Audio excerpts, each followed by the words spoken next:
Et pourquoi, selon toi, ce conflit persiste-t-il plus de 3 décennies après la fin de la guerre froide? Je crois que les États-Unis sont dans l'incapacité psychologique à reconnaître la réalité d'une Cuba souveraine et indépendante. Et c'est ce qui explique pourquoi ils maintiennent cet état de siège plus de 30 ans après l'effondrement de l'Union soviétique. Ce qui démontre d'ailleurs que le cadre de la guerre froide n'est pas pertinent pour expliquer ce conflit asymétrique et unilatéral, parce que je le rappelle, ce sont les États-Unis qui imposent des sanctions à Cuba. Ce sont les États-Unis qui souhaitent un changement de régime à Cuba.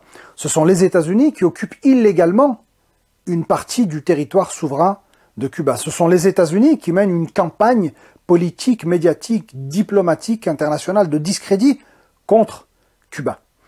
Les États-Unis ont vu leur rêve d'obtenir ce fruit mûr s'effondrer le 1er janvier 1959. Et c'est ce qu'ils ne pardonnent pas aux Cubains. Ils ne pardonnent pas aux Cubains de leur avoir dit non. C'est un peu la réaction du maître face à l'esclave qui a brisé les chaînes et qui a lancé un mouvement rebelle.